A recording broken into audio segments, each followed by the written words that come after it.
ሰላም ጤና ይስጥልን። ዓለምን ያስጨነቀው የሆርሙዝ ወሽመጥ በድንገት ተከፍቷል። ፕሬዚዳንት ትራምፕ እና ዢ ጂንፒንግ በሚስጥር የተስማሙበት ያ ወፍራም እቅፍ በኢራን ላይ ምን አይነት መቅሰፍት ይዞ መጣ? ቻይና ለኢራን የጦር መሳሪያ ላለመላክ ቃል ገባችበት፣ አሜሪካ ደግሞ ቢሊዮኖችን የከሰከሰችበት ኦፕሬሽን ኤፒክ ፉሪ አሁን ወዴት እያመራ ነው? በዛሬው መሰናዷችን በኢራን ውስጥ ስለተያዙ 35 የሞሳድ ሰላዮች፣ ስለ ፓኪስታኑ መሪ የሳውዲ ጉዞና ስለ ታላቁ የሰላም ድርድር አዳዲስ መረጃዎችን ይዘን ቀርበናል። እስከ መጨረሻው አብራችሁን ቆዩ እያለን ለቻናሉ አዲስ ከሆናችሁ ሰብስክራይብ በማድረግ ቤተሰብ ይሁኑ። ላይክ፣ ሼር በማድረግም ለሌሎች እንዲደርስ አድርጉልኝ። ወደ መረጃችን እናመራለን። በዛሬው ዕለት በአሜሪካ በኢራንና በቻይና መካከል ያለው ውጥረት እንዲሁም ከጦርነቱ ጋር ተያያዥነት ያላቸው የጂኦፖለቲካዊ እንቅስቃሴዎች እጅግ ተለዋዋጭ በሆነ ሁኔታ ላይ ይገኛሉ። ዛሬ ዓለማችን አይኖቿን በዋሽንግተን በቴሄራንና በቤጂንግ ላይ አድርጋ ውላለች። በተለይም በቅርብ ሳምንታት በኦማንና በፓኪስታን በኩል ሲደረጉ የነበሩት የተኩስ አቁም ድርድሮች አሁንም በከፍተኛ ጥንቃቄ ላይ ናቸው። አሜሪካ በሁለት ግንባሮች ስትሰራ ውላለች።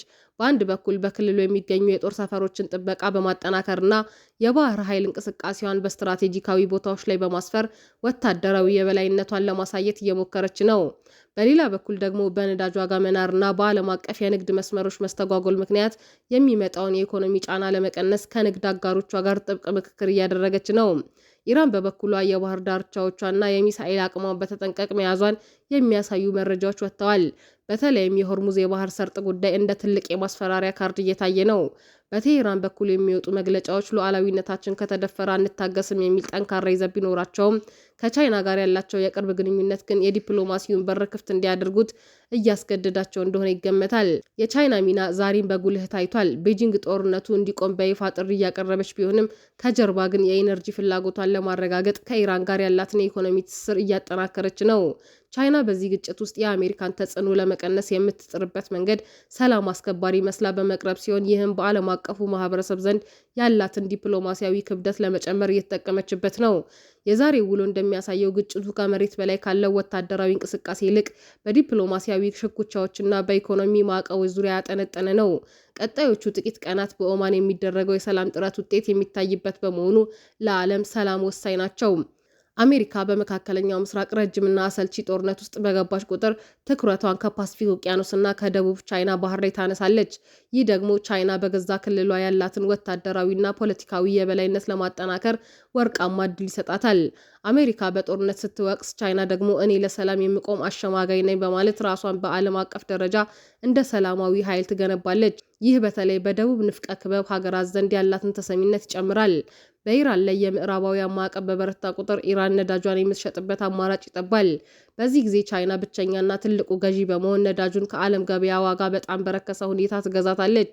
ይህ ለቻይና ግዙፍ ኢንዱስትሪ የረከሰ የኃይል ምንጭ ይፈጥራል። የምዕራባውያን ኩባንያዎች ከኢራን ገበያ ሲወጡ ክፍተቱን የቻይና ኩባንያዎች ይሞሉታል።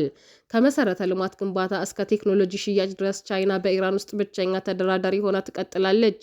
ጦርነት ለአሜሪካ ከፍተኛ የገንዘብና የሰው ኃይል ኪሳራ ያስከትላል። ቻይና ሳትዋጋ እና አንድም ወታደር ሳታሰልፍ ተቀናቃኟ አሜሪካ በጦርነት ስትዳከም ማየት ትልቅ ስትራቴጂካዊ ትርፍ ነው። በግጭቱ ሰበብ ቻይና ከኢራን ጋር ያላትን ወታደራዊ ትብብር ማሳደግ ትችላለች። የአሜሪካ የጦር መሳሪያዎች በጦርነቱ ላይ ያላቸውን ብቃትና ድክመት በቅርብ ሆና ለማጥናትና የራሷን የመከላከያ ሲስተም ለማሻሻል ትልቅ ትምህርት ታገኝበታለች። ቻይና በዚህ መሃል የምታገኘው ትርፍ ሌሎች ሲጣሉ እሷ በዝምታ መበልጸግ ነው። አሜሪካ ገንዘቧን በቦምብ ላይ ስታጠፋ፣ ቻይና ገንዘቧን በቴክኖሎጂና በኢኮኖሚ ግንባታ ላይ ታውላለች። አሜሪካ ለዚህ ዘመቻ በመጀመሪያዎቹ ሳምንታት ብቻ ከ50 እስከ 80 ቢሊዮን ዶላር በላይ አውጥታለች። በሌላ በኩል የኢራን መረጃና ደህንነት ሚኒስቴር እንዳስታወቀው በሀገሪቱ የተለያዩ ግዛቶች ውስጥ ሲንቀሳቀሱ የነበሩ 35 የእስራኤል ሞሳድ ወኪሎች በቁጥጥር ስር አውያለሁ ብሏል።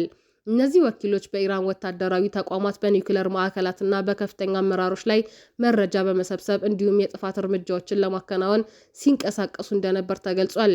ይህ እርምጃ የተወሰደው አሜሪካና እስራኤል በኢራን ላይ ኦፕሬሽን ኤፒክ ፉሪ የተባለውን ጥቃት ከጀመሩ በኋላ በተደረገ ከፍተኛ የጸረ ስለላ ዘመቻ ነው። ኢራን ከፍተኛ አመራሮቿ በተገደሉበትና ጦርነት ውስጥ ባለችበት በዚህ ወቅት እንዲህ ያሉ ቁጥር ያላቸውን ወኪሎች በቁጥጥር ስር መዋላ የደህንነት መዋቅሯ አሁንም ንቁ መሆኑን ለጠላቶቿ ለማሳየት የፈለገችበት እርምጃ ነው። ይህ ክስተት እስራኤል በኢራን ውስጥ ምን ያህል ስር የሰደደ የስለላ መረብ እንዳላት የሚያሳይ ቢሆንም የኢራን ወኪሎችን መያዝ ግን ለእስራኤል የደህንነት መረጃ ምንጭ ትልቅ ምት ነው። አሜሪካና ቻይና በሆርሙዝ ወሽመጥ ጉዳይ ላይ ስምምነት ላይ በደረሱበትና የሰላም ድርድር በሚሞከርበት በዚህ ወቅት ኢራን ይህን ዜና ማውጣቷ በድርድር ጠረጴዛው ላይ አሁንም ጠንካራ ነኝ የሚል መልእክት ለማስተላለፍ ሊሆን ይችላል። ሁለቱም ሀገራት እየተዛዛቱ ባለበት በዚህ ወቅት የኢራን ጦር አሜሪካ በኢራን ላይ የጣለችውን የባህር ላይ እገዳ ከቀጠለች በቀይ ባህር፣ በፋርስ ባህረ ሰላጤ፣ በኦማን ባህር ላይ የሚደረጉ ማናቸውም የንግድ እንቅስቃሴዎችን ሙሉ ለሙሉ እንደሚያግድ አስጠንቅቋል። ኢራን የአሜሪካን እርምጃ በቅርቡ የተደረሰውን ጊዜያዊ የተኩስ አቁም ስምምነት ለመጣስ እንደ ቅድመ ሁኔታ እንደምትቆጥረውም ትገልጻለች። እስካሁን ባለው መረጃ የአሜሪካ ባህር ኃይል ቢያንስ 8 ከኢራን ጋር ግንኙነት ያላቸውን የነዳጅ ጫኝ መርከቦች ጉዟቸውን እንዲያቋርጡ አድርጓል። አሁን በሆርሙዝ ሰርጥ ያለው እንቅስቃሴ በመስተጓጎሉ የዓለም ነዳጅ ዋጋ የጨመረ ሲሆን የበርካታ ሀገራት ኢኮኖሚ ተናግቷል። ኢራን እንደዛተችው በቀይ ባህርና ሌሎች መስመሮች እንቅስቃሴ እንዲቋረጥ የምታደርግ ከሆነ ቀውሱ በተለያዩ ሀገራት ላይ እጅግ ከፍተኛ ጉዳት ያስከትላል። ባለፈው ሳምንት በፓኪስታን ዋና ከተማ ኢስላማባድ የተካሄደውና ያለ ስምምነት የጠናቀቀውን የአሜሪካና የኢራን የሰላም ድርድር ተከትሎ ፓኪስታን አሁንም እንደ ዋና አደራዳሪነቷ ድርድሩ እንዲቀጥል ጥረት እያደረገች ነው። ጠቅላይ ሚኒስትሩ ከሳውዲው አልጋ ወራሽ መሐመድ ቢን ሳልማን ጋር በሚያደርጉ ቆይታ ሁለተኛው ዙር ድርድር እንዲሳካ ሳውዲ ያላትን ተጽዕኖ እንድትጠቀም ይጠይቃሉ ተብሎ ይጠበቃል። ፓኪስታን አሁንም ከፍተኛ የውጭ ምንዛሬ እጥረት ስላለባት ሳውዲ አረቢያ የ3 ቢሊዮን ዶላር ተጨማሪ ገንዘብ ተቀማጭ ለፓኪስታን ማዕከላዊ ባንክ ለመስጠት ቃል ገብታለች። በኢራን ላይ እየተካሄደ ያለው ጦርነትና የሆርሙዝ ወሽመጥ መከፈት ለሳውዲም ሆነ ለፓኪስታን ትልቅ የኢኮኖሚና የደህንነት ትርጉም አለው። ሁለቱ መሪዎች የጦርነቱን መስፋፋት ለመክታትና ቀጠናዊ መረጋጋትን ለመፍጠር በሚቻልባቸው መንገዶች ላይ መክረዋል። ጠቅላይ ሚኒስትር ሻህባዝ ሻሪፍ ሳውዲን ከጎበኙ በኋላ ወደ ኳታርና ቱርክ ያመራሉ። በቱርክ በሚካሄደው የአንታሊያ ዲፕሎማሲ ፎረም ላይ በመሳተፍ የፓኪስታንን አቋም ለዓለም አቀፉ ማህበረሰብ ያቀርባሉ። ፓኪስታን አሁን ላይ እንደ ዲፕሎማሲያዊ ድልድይ እየሰራች ነው። የሻህባዝ ሻሪፍ ጉዞ አሜሪካና ኢራንን ወደ ጠረጴዛው ለመመለስ የሚደረግ ታላቅ የፓኪስታን የሳውዲና የቱርክ የጋራ ጥረት አካል ተደርጎ ሊወሰድ ይችላል። በኢራን ውስጥ ያለው የውስጥ የደህንነት ስጋት እየጨመረ በመምጣቱ መንግስት በዋና ከተማዋ ቴህራን ውስጥ በቴክኖሎጂ የተራቀቁ ስማርት የፖሊስ ጣቢያዎችን በስፋት እያሰማራ መሆኑም ተዘግቧል። እነዚህ ጣቢያዎች የሰው ንክኪ የሌላቸውና በሰው ሰራሽ አስተያየት ወይም ኤአይ የታገዙ የፊት መለያ ካሜራዎች ያላቸው ሲሆን ዓላማውን በጦርነቱ ምክንያት ሊነሱ የሚችሉ ህዝባዊ ተቃውሞችና የሰላዮችን እንቅስቃሴ ለመቆጣጠር ነው። የሆርሙዝ ወሽመጥ ለኢራን መርከቦች ብቻ ተዘግቶ ለሌላው ዓለም መከፈቱ ለኢትዮጵያም ሆነ ለሌሎች ሀገራት ትልቅ ዜና ነው። ኢትዮጵያ አብዛኛውን የነዳጅ ፍላጎቷን የምታሟላው ከባህረ ሰላጤው ሀገራት በመሆኑ የወሽመጡ መከፈት በሀገሪቱ ተፈጥሮ የነበረውን የነዳጅ ስጋትና የዋጋ ንረት ሊያረጋጋው ይችላል ተብሎ ይጠበቃል። ፕሬዚዳንት ትራምፕ በቅርቡ በሰጡት መግለጫ በፓኪስታን የሚደረገው ድርድር ለአሜሪካ ትልቅ ድል እንደሚሆን ፍንጭ ሰጥተዋል። ኢራን አሁን ያለችበት አማራጭ ሁለት ብቻ ነው። ወይ በድርድር የኒውክለር ፕሮግራሟን ማቆም አሊያም ሙሉ በሙሉ መጥፋት በማለት ጠንከር ያለ ማስጠንቀቂያ ሰጥተዋል። ምንም እንኳን በባህርና በየብስ ጦርነቱ ቢበረታባትም ኢራን በሳይበር በኩል ጥቃቷን አላቆመችም። ባለፉት 24 ሰዓታት ውስጥ በአሜሪካ አንዳንድ የፋይናንስ ተቋማት ላይ መጠነኛ የሳይበር መስተጓጎል መፈጠሩና ይህም ከኢራን ሀከሮች ጋር ግንኙነት ሊኖረው እንደሚችል የደህንነት ተንታኞች እየገለጹ ነው። ዓለም አቀፍ ፖለቲካ በየሰዓቱ እየተቀያየረ ነው። የቻይናና የአሜሪካ ስምምነት ኢራንን ብቻዋን ያስቀራት ይመስላል። የሆርሙዝ መከፈት ለዓለም ኢኮኖሚ እፎይታ ቢሆንም በኢራን ሰማይ ላይ ግን ያለውን የጦርነት ደመና ገና አልለቀቀውም።